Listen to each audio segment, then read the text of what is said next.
홍해 리스크가 발생했었을 때 이것이 에너지 시장에서 임팩트는 크게 없었어요. 왜? 단지 조달 루트가 변한 거죠. 근데 이 호르무즈 해역 같은 경우에는 원유도 그렇고 천연가스도 그렇고 해상 물통의 전 세계 21%를 차지합니다. 문제는 이 21% 안에 아시아향의 85%예요. 그럼 아시아 국가들은 여기가 막힌 순간 다 죽어버리는 거예요. 네. 물가 자체가 그냥 하이퍼 인플레이션을 가버리는 사태가 아시아 지역은 나타날 수밖에 없는 부분이 바로 이 때문이라고 볼 수 있는데, 이 지역 같은 게 우회로조차 홍해같이 없습니다. 러시아처럼도 없어요. 그러면 여기가 봉쇄됐었을 때 임팩트는 우리가 자명한 사실이겠죠. 우회 자체가 그럼 불가능한 거예요. 이거는 러시아 우크라이나 전쟁과 차원이 다른 부분입니다. 거의 1차 오일 쇼크 때급으로 유가가 수직 상승할 수 있고 가스 가격 변동성이 높아질 수 있겠죠. 주목하고 있는 건 항상 이 중동 사태에서는 원자재입니다. 유가가 요동치는 모습을 보이면서 다소나마 안정이 되는데, 계속해서 이 전 세계 경제가 긴장하면서 보고 있는 건 이 유가 쪽입니다. 원자재 이야기 지금부터 자세하게 들어보도록 하겠습니다. 대신증권 리서치센터의 최진영 연구위원 함께합니다. 안녕하십니까? 안녕하세요. 안녕하세요. 네. 이른 아침 감사드리고요. 상황이 지금 녹록하진 않은 상황입니다. 일단 유가부터 좀 짚어봐야 될 것 같은데요. 위원님, 전반적으로 중동 사태 보시면서 또 유가 방향 보시면서 어떻게 분석하고 계십니까? 네, 일단은 저희는 어쨌든 작년 말대로 말씀드린 바와 같이 유가는 사실 이 지정학 리스크랑 별개로 배럴당 올해 WTI 기준 95불 리터치가 가능하고, 네. 내년 상반기 중으로는 100불을 뚫을 것이라는 그 같은 변을 계속 유지하고 있거든요. 근데 이제 지정학 리스크라는 이 변수 측면에서는 단기적으로는 슈팅이 나올 수 있다 하더라도 이것이 결국에는 좀 진정될 것이라고 계속 좀 접근을 했었는데, 지정학 리스크가 저희는 여지껏 계속 앞으로 지속적으로 더 격화될 거라고는 봅니다. 근데 우리가 이제 시점이 좀 더 중요하다고 지금은 말씀을 드리는데요. 지금 지정학 리스크에 있어서 확산 가능성이 여전히 좀 낮다라고 바라보는 이유에 있어서, 네. 이제 좀 이란도 그렇고 이스라엘도 그렇고 어쨌든 특히 미국도 그렇고 전쟁 갖다 확산을 좀 지향하는 듯한 발언들을 많이 했었거든요. 특히 자제하는, 맞습니다. 지향하는. 네. 특히나 이란과 미국이 가장 큰 그 같은 발언들을 했었는데, 네. 4월 1일 날 시리아 쪽에서 사태가 난 이후로 이란이 보복하겠다 했는데 13일이나 이제 좀 기간을 갖다 줬었죠. 마찬가지로 이스라엘도 공격을 당했지만은 즉각적 보복보다는 시간을 갖다 좀 두고 공격을 갖다 하는 그림들을 보여주었습니다. 네. 결국 안에서 내부의 여론을 갖다 감안한다면은 보복은 해야겠지만은, 근데 직접적인 전면 충돌이 발생했었을 경우에 우리가 임팩트에 대해서는 두 국가 모두 다 굉장히 크기 때문에 전면전까지로는 좀 자제하는 분위기들이 계속 나와줬었거든요. 그렇기 때문에 유가 따에서는 크게 노이즈가 될 만한 부분은 아니지 않을까라는 식으로 접근을 했는데, 근데 물론 이제 예단은 하면 안 됩니다. 네. 어쨌든 지정학 리스크, 특히 정치 문제는 우리가 예상을 갖다 늘상 벗어나는 부분들이 많다 보니까, 그래서 저희는 여전히 시나리오 측면에서 좀 접근하자 말씀드리거든요. 일단 이란적인 측면은 충돌이 발생한다 하더라도 예측 가능한 범위 안에서 충돌이 이루어진다 해서 또 소규모적인 충돌에 국한되고, 기존의 이란과 이스라엘 간의 서로의 대리전 같은 양상은 지속될 수 있다라고 좀 접근을 했었는데, 지금 이 상황이 그 이란이라고 봐주시면 될 것 같은데요. 근데 이제 최악의 경우에는 전면전이겠죠. 결국 이스라엘도 그렇고 이란도 그렇고 서로 직접적인 충돌이 발생을 하고, 이것이 더욱더 격화가 되고 잦은 보복이 지속되고, 이에 따라서 이란 역시도 자기들의 의중이 아닌 불가항력적으로 호르무즈 해역 같은 경우에는 봉쇄 가능성까지도 우리가 염두에 봐야 되기 때문에, 즉 시나리오별로 우리가 좀 체크가 필요하겠죠. 왜냐, 어쨌든 중요한 점은 이거는 정치 이슈고 우리가 예측 범위를 갖다가 넘어서는 부분이니까요. 맞습니다. 이거는 정말 예측이 좀 어렵습니다. 이런 돌발적인 어떤 지정학적 위험 같은 경우는. 그렇지만 예측이 힘들지만 그래도 최대한 우리가 시나리오를 한번 예상을 해본다면 크게는 어떻게 나눠볼 수 있을까요? 최악의 경우는 호르무즈 해협의 봉쇄라고들 많이들 이제 얘기를 하는데, 어떤 시나리오 크게 좀 볼 수 있을까요? 예, 일단은 뭐 앞서 언급드렸다시피 기존 시나리오는 지금 현재 진행 중인 부분이겠고요. 크게 영향은 없을 거다라는 부분인데 확전이 그쵸. 없을 거고 더 이상은 뭐 이대로 진정되는 흐름. 네. 최소 못해도 저희는 미국의 대선 전까지는 크게 뭔가 확전되기는 좀 어렵지 않을까. 네. 그게 첫 미- 번째 시나리오. 예, 네. 미국 역시도 대선을 앞두고 있기 때문에 더더욱 시장의 변동성이 발생하는 것도 원치 않을 게 분명하니까요. 네. 결국 주가는 미국에 있어서는 지지율이고 대통령의 뿐만 아니라 유가는 결국에는 금리의 방향성을 갖다 바라보는 부분이고 미국제 발행에 있어서 굉장히 좀 최악의 부분이라 볼 수가 있겠고 네. 그렇기 때문에 어떻게든 지향하려는 부분일 텐데 근데 이제 최악의 경우는 호르무즈 해협 봉쇄를 갖다 말씀드릴 수 있는 게 네. 이란 역시도 사실 최근에 얘기를 했어요. 이제 자기들이 이스라엘로부터 보복을 당한다면은 이 호르무즈 해협을 봉쇄할 수도 있다라는 식으로 이란 혁명수비대 사령관이 검토할 수 있다라는 식으로 얘기를 했긴 했거든요. 근데 이 호르무즈 해협은 사실 역사적으로 봉쇄된 적은 단 한 번밖에 없습니다. 언제죠? 이게 1980년대부터 1988년에 있었던 이란 이라크 전쟁이죠.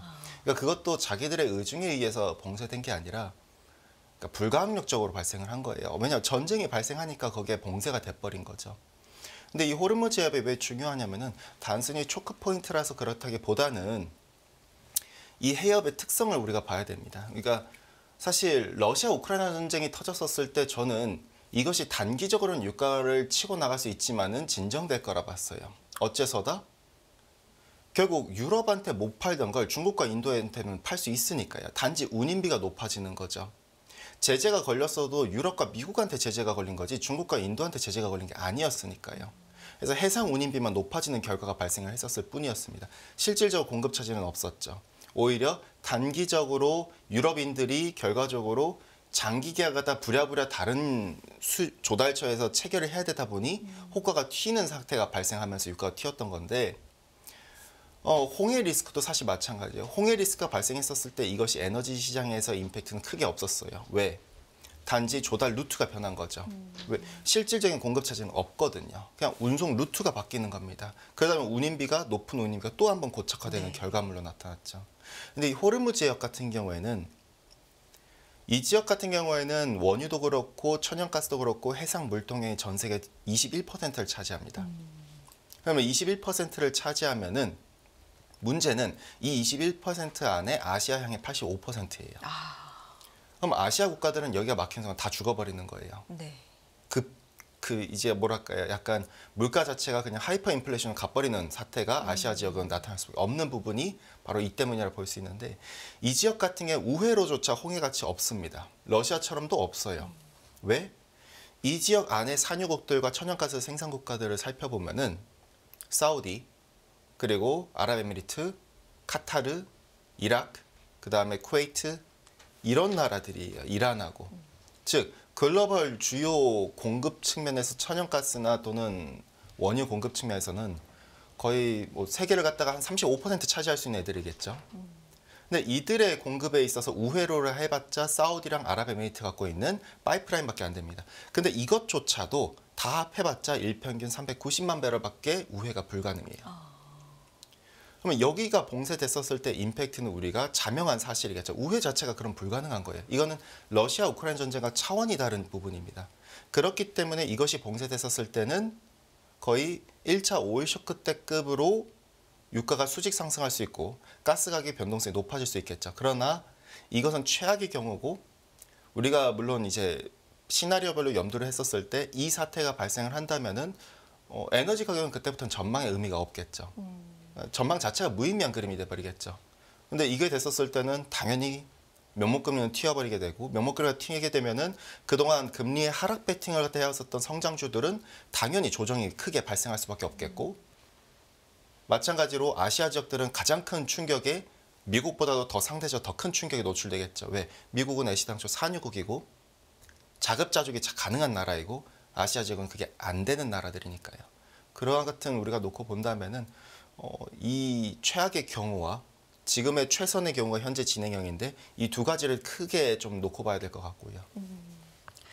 그렇다면 이 두 가지 경우 중에서 어쨌든 1번 시나리오, 그러니까 이대로 확전까지는 안 되고 적어도 대선 전까지는 뭐 이렇게 갈 가능성을 조금 더 염두에 두고 비중을 크게 두고 대응을 해보는 게 좋겠다라는 결론이실까요? 맞습니다. 네. 일단 그렇게 놓고 보고 있고요. 근데 이제 시장이 현재로서는 주식 시장은 여러 가지를 갖다 근데 고민하는 것 같아요. 원자재 시장은 이제 확정 가능성은 아직까지는 없다라는 식으로 반영을 하는 것 같지만은 네. 반대로 주식 시장 같은 경우에는 물론 그동안 명목금리가 많이 튀었었던 부분도 있고 물가가 범피하던 게 확인됐고 여기다 지정학 리스크까지 발생하면 어떡하지라는 거에 우려를 해가지고 성장주가 많이 크게 조정을 받는 것 같긴 한데 근데 일단은 확전으로의 가능성은 아직까지는 낮게 보고 있다라고 봐주시면 될 것 같고요. 그런데 국제 유가가 올 들어 이제 15% 이상 올랐거든요. 그러니까 이 지정학적 위험 때문에 국제 유가가 출렁거리고 이것까지는 뭐 논리상으로는 이해가 되지만 이것 외에도 사실 이게 진정이 돼도 국제 유가는 오를 요인이 더 많다라는 일각의 또 의견도 있습니다. 뭐 예를 들면 중국이나 미국에서의 수요 얘기라든지 아니면 계속 감산 기조를 유지하고 있는 오펙이나 오펙 플러스 뭐 이런 근거들을 좀 들기도 하는데 이쪽은 어떻게 보십니까? 예, 저는 일단 어쨌든 이 진영 리스크가 있던 없던 저는 별로 상관없이 유가는 계속 올라간다는 방향성으로 봤었고 네. 뭐 중국의 미국의 수요가 견고하죠. 그러니까 미국은 특히나 견고합니다. 왜냐 돈으로 발라놨으니까요. 인프라 법안, 칩스 법안, IRA 덕분에 개발 투자나 제조업 투자가 끊임없이 들어가면서 미국은 대선 앞두고 이 같은 법안들 덕분에 돈으로 완전 고용이 더 단단하게 버티게 돼버렸고 이것이 미국의 수요를 갖다가 더 견고하게 만들고 있어요. 중국 같은 경우도 저는 장기적으로는 중국이 계속 안 좋다라 봅니다. 왜냐? 내부적인 요인도 있겠죠. 왜냐? 단기적으로 지방정부의 음성부채 LGFB를 갖다가 다 해결하기는 어려워요. 구조적으로. 그리고 중국은 문제는 1, 2선 도시가 아니라 3, 4선 도시가 늘 문제인데 3선 이하 도시들. 얘네들 같은 경우에는 부동산이 1, 2선 도시보다도 더 장기간 침체가 진행됐었다 보니 노후가 망가졌죠. 왜냐? 노후로 지방 도시들 같이 부동산을 갖다가 해놨었던 은퇴 세대들 같은 경우는 노후가 완전히 박살나 버렸으니 이들의 이제 구조적인 문제도 노출돼 있을 테고 외부 요인으로는 IRA라던가 G7의 PGI나 유럽의 CRMA는 이제는 중국을 대체하려는 국가들을 계속 투자를 해주고 있죠. 그러니까 중국에 더 이상 투자를 안 해요. 외국인 투자가 그렇기 때문에 중국 내에 들어가는 게 계속 급속도로 빠지고 있거든요. 그럼 구조적으로 봤었을 때 중국에 대해서는 저는 여전히 장기적으로는 좋게 안 봅니다. 다만 올해 있어서 수요 측면에서 단기적으로 좋게 보는 이유는 결국 실질금리 단에서 이렇게 하락하는 장기적인 그림에서 이렇게 가는 게 아니라 경기가 이런 식으로 가거든요. 그러면은 단기적으로 회복되는 사이클은 존재하다라 보거든요. 그렇게 봤었을 때는 실질금리가 지금 중국은 이제 하락하는 베팅에 들어가고 왜? 이제 란니아가 찾아올 테고 돈육 단위상 감산을 갖다 진행하고 있고 그럼 물가가 회복되면은 금리가 인하했을 때 효과가 훨씬 더 높게 나타나고 그렇게 됐을 때 시치금리가 회복하면 이제 하락하면은 M2 그로스가 회복되면서 제조업 경기가 조금씩 회복되는 단기적인 사이클 구간이 들어가거든요. 그럼 중국의 수요도 저는 올해 최소 못해도 내년 상반기까지는 나쁘진 않게 봅니다. 네. 근데 이제 사실 이 수요 같은 근데 요인보다 더 저는 중요한 부분이 공급적인 측면이 조금 더 주요했다고 보는데 올해 유독 저는 유가가 지정학 리스크랑 별개로 더 치고 나갈 수 네. 있다라 보는 이유는 크게 두 가지입니다. 하나는 계절성과 기상이변이 맞물린다는 사실이고 또 다른 하나는 구조적인 문제가 여전히 해결되지 않았다는 사실이죠. 일단 연초부터 유가가 펌프질하고 특히 3월 달에 더 펌프질할 수 있었던 거는 지정학 리스크는 4월 달에 발생했지만 3월 달에 유독 상승할 수 있었던 거는 계절성이었어요. 중동 산유국들이 지금 냉방 시즌에 들어갔고 네. 4월부터 냉방 시즌에 들어가다 보면 어떻게 한다? 전력원의 40% 이상이 우리랑 다르게 석유인 이들은 전력 수급을 안정시키기 위해서 자국민이 우선이기 때문에 전력 수급 안정을 위해서 어떻게 한다? 원유 수출을 갖다 통제해 버리죠. 외국인들한테 덜 팔게 합니다. 그렇게 어떻게 OSP를 인상해 버려요. 그래서 계절적으로 9월까지 수급이 굉장히 타이트해집니다. 근데 이게 3월부터 유가의 상승 요인이 더욱더 두드러지고 오펙 플러스의 자발적 감산도 유의미했다라 보는데 근데 더 큰 앞으로의 요인은 저는 6월부터 출발한다 보고요. 왜? 계절성 측면에서 미국의 주요 공급처이자 지파소인 휴스턴 지역이 이제 허리케인 시즌이 들어가요. 그럼 6월부터 11월 달 같은 허리케인 시즌이 들어가는데 대서양에서 발달한 허리케인이 바람에 따라서 이동 경로에 따라 휴스턴을 강타하죠. 그럼 공급 차질이 심화됩니다. 작년 같은 경우에는 근데 엘니뇨였어요. 그렇다 보니 허리케인의 이동 경로가 무역풍의 바람에 의해서 바뀌어요. 어디를? 플로리다로만 때려요. 네. 그러다 보니 오렌지 주요 산상 지역인 플로리다만 때렸다 보니 작년에 오렌지 주스 선물 가격 사상 최고치로 날아갔었죠. 근데 라니냐 때는 이 워커 순환이라는 게 강화되면서 무역풍 이동 경로가 수직적으로 바뀝니다. 더욱더 세게 강타하면서 휴스턴을 자주 때려요. 지난 30년 동안 라니냐 때 허리케인 이동 경로 보면은 유독 휴스턴을 더 많이 때리거든요. 그럼 공급 차질은 더욱더 심화됩니다. 계절성과 이 기상이변에 맞물린 구간이 지금에 들어간다라 봐요. 두 번째는 한파 때예요. 10월부터 6년도 2월까지가 한파 시즌인데 이때 또 무슨 문제가 발생한다? 휴스턴 지금 원래 온화한 기후대예요. 눈이 와서는 안 될 기후대인데 1800년대부터 지금까지 제가 평균 기온을 다 봐도 휴스턴 지역은 따뜻한 구간이에요. 그런데 우리가 가까운 시점을 살펴보죠. 사례를. 라니냐 때는 이 지역에 폭설이 내려요.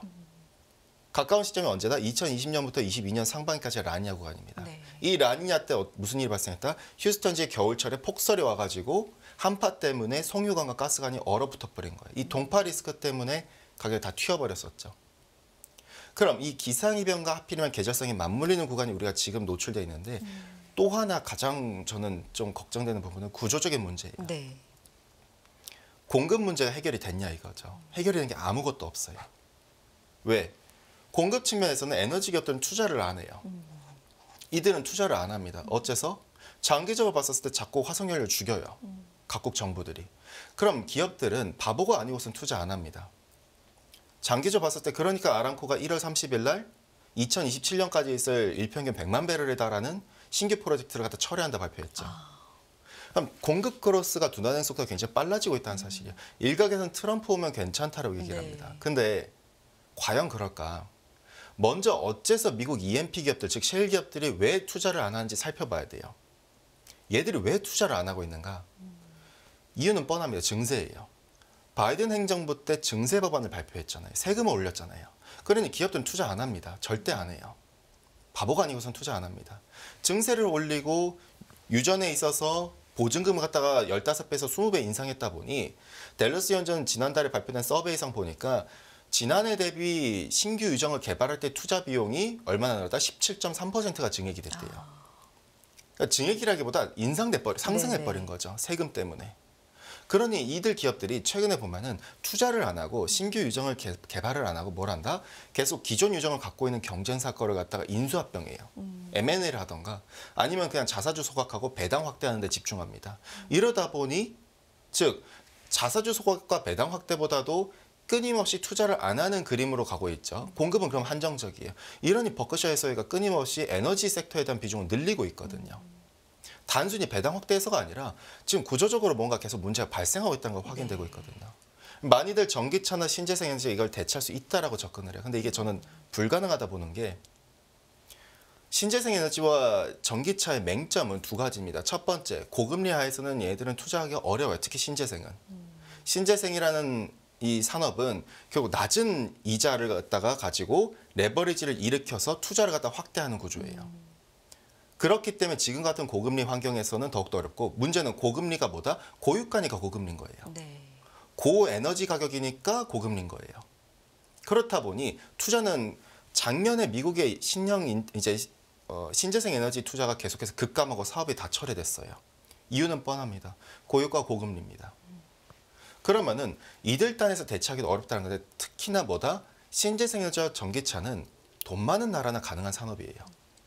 전기차 판매의 96%가 뭐다? 전 세계에 220개 국가 중에 12개 국가밖에 안 돼요. 그러니까 돈 많은 나라만이 할 수 있는 산업이에요. 한국, 일본, 미국, 그리고 중국, 유럽 선진국 해서 12개국. 나머지 4%가 돈 없는 나라들인 거예요. 사실상 거의. 보조금도 많이 줘야 되고 1인당 소비력도 높아야 되고 뿐만 아니라 전기차, 이제 신재생 에너지 같은 경우에는 단순히 태양광 깔면 끝이 아닙니다. 이러면 사업이 망하죠. 왜? 전력의 생산 단가가 높으니까요. 어떻게? 문제는 송전이에요. 그럼 이 송전단에서 초고압 송전 설비를 깔아야 되는데 이거는 정부 재원이 없으면 절대 불가능한 산업이에요. 네. 막대한 재원이 다 투입되죠. 그러면은 수요의 둔화 속도가 더 느린 거예요. 화석연료는. 특히 유가는. 그럼 OECD 기준으로는 석유 수요가 피크는 맞지만은 논 OECD 기준으로 석유 수요 피크가 언제나 더 뒤에 있는 거예요. 초기 투입병이 많이 들어가는 전기차나 신재생 에너지가 아니라 돈 없는 나라인 논 OECD 국가들은 여전히 투자를 못 하는 겁니다. 네. OECD와 인구가 줄지만은 논 OECD는 계속 인구가 팽창 중이에요. 그럼 수요가 둔화되는 속도가 굉장히 느린 거죠. 네, 그럼 네. 공급 크로스는 둔화 속도가 굉장히 빠르다면은 결국 유가는 어떻다? 최소 못해도 제가 봤을 땐 캐펙스 사이클상 2027년까지 유가는 높은 레벨이 불가피하고 우드 맥킨지 전망 하로 캐펙스 사이클을 접근하면 2034년까지도 높은 레벨이 유지가 돼버리는 거죠. 그럼 우리가 이렇게 봤었을 때 분명 이 부분도 투기 수요를 자극할 겁니다. 유가가 계속해서 맞습니다. 오른다. 원자재 시장은 네. 결국 실물 참가자들만 네. 존재하는 게 아니라 투기 세력도 참가를 하죠. 투기 세력 뭐다? 우리 같은 개인 투자자들도 투기 세력인 거예요. 왜냐? ETF로 투자를 하니까요. 네. 단기 차익을 위해서 접근을 하니까요.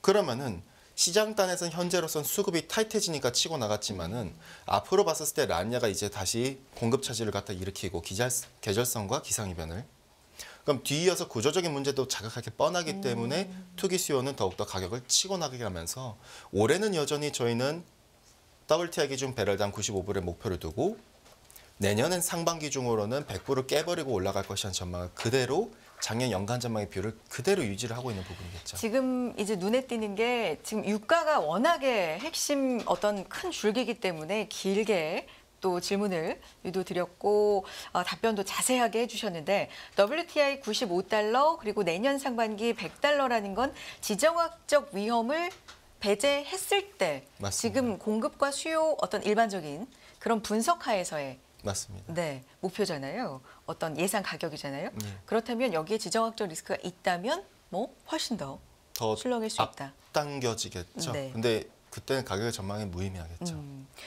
그 시나리오를 이제 두 가지로 앞서서 얘기를 해주셨고, 뭐 이게 호르무즈 해협이라는 정말 최악의 상황 시나리오까지 간다면 이때는 뭐 가격이 무의미해질 정도로 전면전은 사실상 오일 쇼크 재현이다라고 말씀해 주셨지만 이거는 가능성이 좀 낮다라고 정리해 주셨고요. 유가에 대한 얘기 자세하게 좀 해봤습니다. 자, 다음은요. 구리 얘기 좀 해볼까요? 1년 만에 역대 최고치를 기록하고 있습니다. 물론 그 사상 최고치를 기록을 했던 시절을 본다면 뭐 아직은 또 올라갈 여지가 있습니다만 이게 구리라는 거는 닥터 코퍼라고 우리가 경기의 어떤 선행으로 본다라고 알고 있기 때문에 이게 또 어떤 의미를 갖는지도 좀 궁금하고요. 어떻게 보십니까? 예, 뭐 사실 원자재는 경기를 선행하는 자산은 없습니다. 그러니까 구리도 마찬가지고요. 경기 동적이고 다소 네. 후행하는데 구리가 최근에 상승할 수 있었던 원인은 공급적인 측면이 강했었습니다. 네.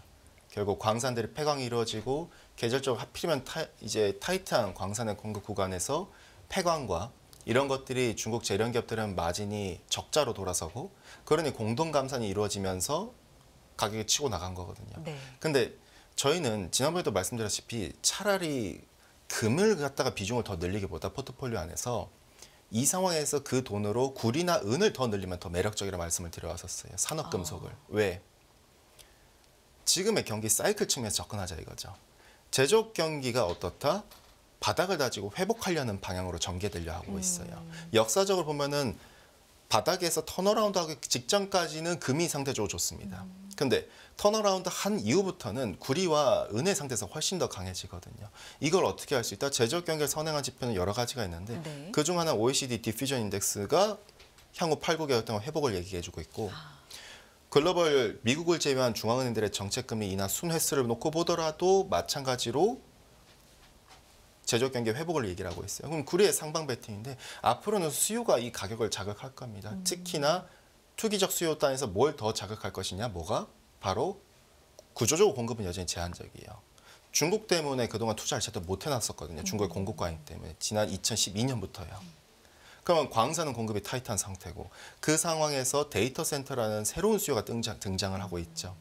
전기차는 완전한 순수한 수요라 보기 어렵습니다. 왜? 내연기관차 25kg의 구리를 갖다가 그대로 없애고 새로운 수요가 발생한 게 아니라 일부가 없어지고 25kg에 더 추가가 되는 거거든요. 반면 데이터 센터는 아예 확장이 거기 때문에 방향성 단에서 그렇고 우리가 수요적인 제조업 경기 단에서 방향성을 보면은 구리 단에서는 옆으로 더 치고 나갈 놈이 있다라고 저는 보고 있고 올해 목표도 그렇고 내년까지도 톤당 12,000원 갖다가 우리가 놓고 보고 계속 긍정적으로 좀 접근하고 있다라 봐주시면은 구립단에서는 방향성이 굉장히 유의미하다고 볼 수 있죠. 철광석은 어때요? 철광석은 약세를 보이고 있고 이게 이제 중국의 영향이다 이런 분석들도 나옵니다. 그렇죠. 왜냐하면 건설 산업에 가장 민감하니까요. 근데 이제 우리가 구리랑 철광석이 지금 다르게 가고 있는데 그 같은 이부를 갖다 제 개인적으로 생각해 보면은 간단한 것 같습니다. 과연 누가 지금 새로운 에너지 수요, 그러니까 새로운 수요를 갖다가 창출하고 있느냐? 철광석은 아니거든요. 그러니까 철저히 구리거든요. 특히 철광석이 아닌 이유가 뭐였다? 중국의 전체적인 산업 측면에서 건설 투자가 줄어들기 때문이에요. 왜? 음성부채가 너무 많다 보니까 돈 없는 지방정부 31개 중에 12개 지역은 중앙정부가 투자 못하게끔 다 선발 묶어버렸거든요. 1월부터. 그러니 이들 단에서 건설사업단의 수요는 굉장히 기대감이 떨어질 수밖에 없죠. 근데 반대로 전력망 사업이라든가 데이터 센터 사업이라든가 이런 것들은 계속 확장 중이거든요. 중국 내부적보다라도 전기장 확장 중이에요. 그러면은 구리가 상대적 수요가 지금 여전히 살아있는가? 철광석단에서 이쪽이 살아있는가를 비교해서 봤었을 때 상대적으로 구리 쪽이 훨씬 더 많이 살아있는 거죠. 그렇기 때문에 서로가 지금 다른 그림으로 참 특이하게도 나타나고 있다라 볼 수 있고 이 같은 부분이 좀 어떻게 보면 상관관계단에서도 애매한 그림들이 나타나고 있다. 그럼 구리 얘기가 나와도 중국 얘기가 나오고 철광석 가격을 얘기할 때도 중국 얘기가 나오는데 이게 중국 경기에 대해서 좀 다른 쪽을 얘기하고 있거든요. 어떤 거는 중국 수요가 살아나서 어떤 건 중국이 약해서라고 하고 있는데 그걸 세부적으로 보면 구리는 뭐 데이터 센터 중국에서 많이 짓고 있고 그런 새로운 AI 붐이고 철광석 같은 경우는 중국에서도 가장 약하다고 하는 건설 뭐 이쪽이기 때문에 부동산 이쪽과 관련이 있는 거기 때문에 약하다. 이거는 앞으로도 지속될 것이다. 뭐 이렇게 봐도 되겠습니까? 글쎄요. 앞으로 지속은 모르겠어요. 근데 이게 네. 단순히 제가 중국을 예제로 든 거고 글로벌리하게 보면은 지금 부동산 경기가 다 안 좋잖아요. 네. 우리나라뿐만 아니라. 건설 자체가 경기가 여전히 약한 상태에서 과연 철강 수요가 더 늘어나느냐. 그러니까 상대적인 거죠. 반대로 데이터 센터다 뭐다 초고압 송전 설비다 이걸 계속 지어대면은 구리는 계속해서 수요가 그쪽은 나가는 거죠. 그러니까 산업금속과 지금 철금속 간의 괴리가 조금씩 벌어지는 그림. 예제를 들면 중국으로 볼 수 있고 글로벌리하게 보더라도 비슷한 그림이겠죠.